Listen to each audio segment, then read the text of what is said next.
This is After 20 Years by O. Henry. The policeman on the beat moved up the avenue impressively. The impressiveness was habitual and not for show, for spectators were few. The time was barely 10 o'clock at night, but chilly gusts of wind with a taste of rain in them had well nigh depeopled the streets.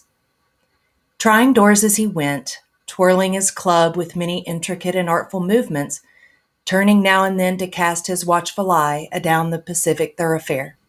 The officer, with his stalwart form and slight swagger, made a fine picture of guardian of the peace. The vicinity was one that kept early hours. Now and then you might see the lights of a cigar store or of an all-night lunch counter, but the majority of the doors belonged to business places that had long since been closed. It was about midway of a certain block the policeman suddenly slowed his walk. In the doorway of a darkened hardware store, a man leaned, with an unlighted cigar in his mouth. As the police walked up to him, the man spoke up quickly. "It's all right, officer," he said reassuringly. "I'm just waiting for a friend. It's an appointment made about 20 years ago. Sounds a little funny to you, doesn't it? Well, I'll explain if you like me to make certain it's all straight. About that long ago, there used to be a restaurant where this store stands. Big Joe, Brady Restaurants." Yeah, until 5 years ago, said the policeman. It was torn down then. The man in the doorway struck a match and lit his cigar. The light showed a pale, square-jawed face with keen eyes and a little white scar near his right eyebrow. His scarf pin was a large diamond, oddly set. 20 years ago tonight, said the man. I dined here at Big Joe Brady's with Jimmy Wells, my best chum, the finest chap in the world. He and I were raised here in New York, just like two brothers. Together, I was 18 and Jimmy was 20. Next morning, I was to start for the West to make my fortune. Couldn't have dragged Jimmy out of New York. He thought it was the only place on earth.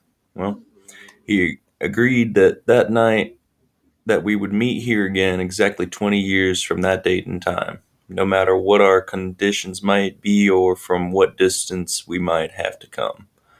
We figured that in 20 years each of us ought to have our destiny worked out and our fortunes made, whatever they were going to be. Sounds pretty interesting, said the policeman. Rather a long time between meets, though, it seems to me.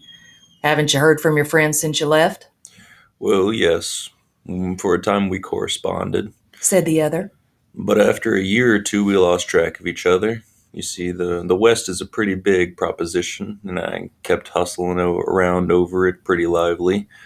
But I know Jimmy will meet me here if he's alive, for he always was the truest, staunchiest old chap in the world. He'll never forget. I came 1,000 miles to stand in this door tonight, and it's worth it if my old partner turns up. The waiting man pulled out a handsome watch, the lids of it set with small diamonds. 3 minutes till 10, he announced. It was exactly 10 o'clock when we parted here at that restaurant door. Did pretty well out west, didn't you? Asked the policeman. You bet.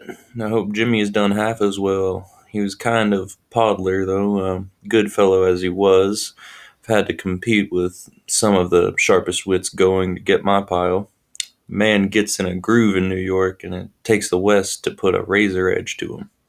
The policeman twirled his club and took a step or two. I'll be on my way. Hope your friend comes around all right. Going to call time on him sharp? Should not. I'll give him half an hour at least. If Jimmy's alive on Earth, he'll be here by that time. So long, officer. Good night, sir, said the policeman, passing along on his beat, trying doors as he went. There was now a fine, cold drizzle falling, and the wind had risen from its uncertain puffs into a steady blow.